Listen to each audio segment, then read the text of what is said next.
تخيل معايا ان انت تفتح المتصفح بتاعك وتتكلم معاه تقول له انا عايزك تحجز لي اوضه لشخصين في منطقه معينه ابتداء من تاريخ كذا لمده 3 ليالي، وكمان تزود تقول له انا عايز ارخص اوتيل في المنطقه دي. المتصفح بتاعك هيفتح الموقع بتاع الحجوزات، يحط المنطقه او التواريخ اللي انت حددتها، وبعد ما يعمل البحث يرتب الاوتيلات بالارخص الاول ويروح يختار لك ارخص اوتيل زي ما انت طلبت بالظبط. وكل ده تقدر تعمله على المتصفح الجديد اللي اوبن اي اي بتقدمه، اسمه اطلس.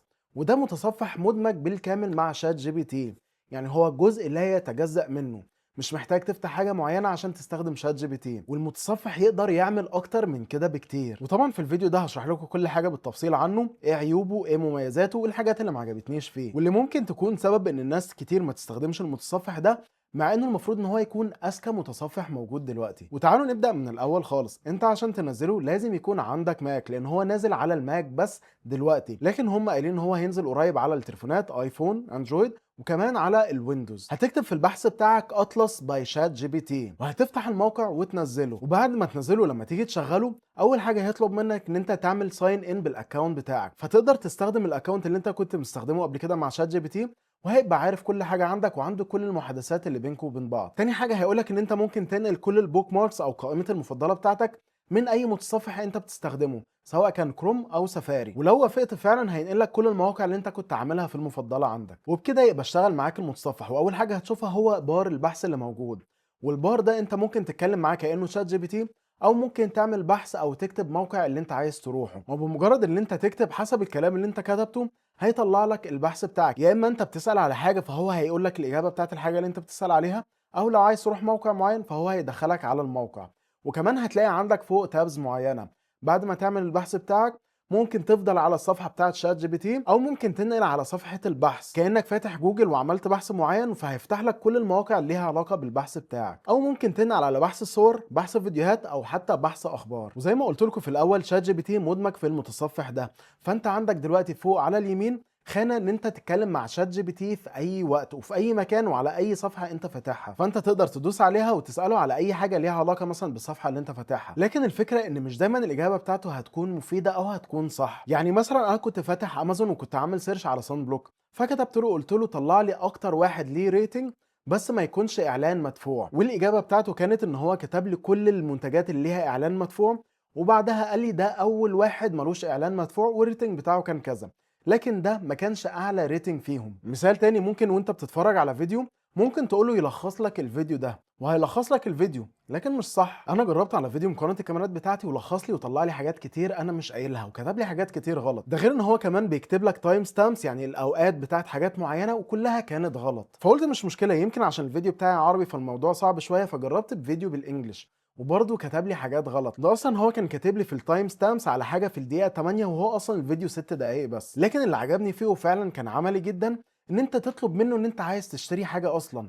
يعني مثلا قلت له انا عايز اشتري جيمنج بي سي في حدود ال 5000 درهم، فطلع لي اوبشنز كتير، وكل اوبشن بدوس عليه بيقول لي ان الاوبشن ده موجود في كل موقع بسعر الفلاني، فده هيخليك ان انت تاخد احسن اوبشن للحاجه بالظبط اللي انت عايزها. ومن الاختيارات اللي هو بيديها لك دي مجرد ان انت تدوس عليها هتروح على الموقع على الحاجه اللي انت عايز تشتريها بالظبط. ده غير لو انت فاتح اي صفحه ممكن تكتب له في الجنب لخص لي الصفحه دي وهيلخصها لك ويديك النقط المهمه، او ممكن تعلم على حته معينه من الصفحه وتقول له يشرحها لك وهو هيشرحها لك ويبسطها لك اكتر. ومن الحاجات اللي تقدر تعملها عليه وكانت عمليه جدا هي كتابه وتلخيص الايميلات. يعني انا مثلا كنت بكتب الايميل باخده كوبي بيست احطه على شات جي بي تي اقول له مثلا يعمله لي بشكل بروفيشنال شويه، باخده كوبي بيست واحطه في الايميل. لكن دلوقتي مجرد ان انت تكتب الايميل بتاعك وتعلم عليه هيطلع لك علامه زرقاء تدوس عليها وتقول له مثلا انا عايزه مختصر عايزه بروفيشنال اكتر، وهو من نفسه في نفس الصفحه اللي انت فاتحها هيحوله لك للحاجه اللي انت عايزها. مش محتاج تفتح صفحه جديده، مش محتاج تاخد كوبي بيست، مش محتاج تعمل اي حاجه، ودي هتسهل عليك كتير جدا في شغلك اللي انت بتعمله. ونيجي بقى لشات جي بي تي ايجنت، ده اللي هو المساعد الشخصي اللي تقدر تطلب منه اي حاجه وهو هيعملها لك، سواء هتكتبها له او حتى بصوتك. ممكن تكلمه وتقول له انا عايزك تحجز لي طياره مثلا من ابو ظبي للقاهره في تاريخ الفلاني، هتلاقيه فاتح الموقع بتاع الطيران حاطط تاريخ، حاطط البلدان، ومختار لك الاوبشن المناسب بالنسبه لك. فانت يا دوبك ان انت تعمل تشيك اوت او تملى البيانات بتاعتك. ممكن تطلب منه عايز وصفه لاكله صحيه، يكتب لك الوصفه المكونات بتاعتها، فتروح على الايجنت بتاعه وتقول له انا عايزك تطلب لي المكونات دي من السوبر ماركت الفلاني. هيفتح السوبر ماركت، هيعمل بحث على كل ايتم واحد واحد، ويحط لك الكميات المناسبه للوصفه اللي هو كاتبها لك، وهتلاقي كل حاجه عندك في الكارت جاهزه، مش محتاج ان انت تعمل حاجه ولا تدور، مجرد ان انت تعمل تشيك اوت وخلاص على كده. ده غير طبعا انت عندك المميزات بتاعت شات جي بي تي، ان هو يولد لك صوره، يعمل لك صوره، يعدل لك على صوره.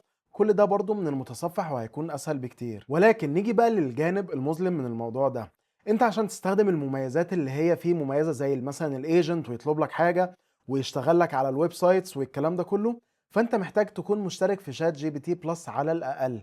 يعني انت محتاج تدفع 20 دولار في الشهر. اي حاجه ليها علاقه بالتصفح وبالايميلات والحاجات دي هتبقى شغاله معاك عادي جدا كانه شات جي بي تي. ومش بس كده، انت لو بتستخدم النسخه المجانيه هتلاقي وانت مثلا بتطلب منه حاجات ورا بعض، هتلاقيه بعد 10 دقائق ربع ساعه هيقول لك انت استهلكت الحد الاقصى للمحادثات ما بينك وبين شات جي بي تي، تعالى كمان 4 ساعات عشان تقدر تكمل او تستخدم الامكانيات بتاعته. وهتلاقيه كل شويه يطلع لك رساله ان انت تشترك في شات جي بي تي بلس. والمتصفح هيتحايل عليك بطريقتين. اول حاجه، لو انت خليته المتصفح الرئيسي بتاعك على الكمبيوتر، فهو هيديك 7 ايام ان انت تقدر تتواصل معاه وتتكلم معاه ويعمل لك حاجات اكتر من النسخه المجانيه، لكن بس على المتصفح ده اللي موجود على الكمبيوتر بتاعك. تاني حاجه، هو كل شويه هيقعد يقول لك اشترك في شات جي بي تي، اشترك في شات جي بي تي.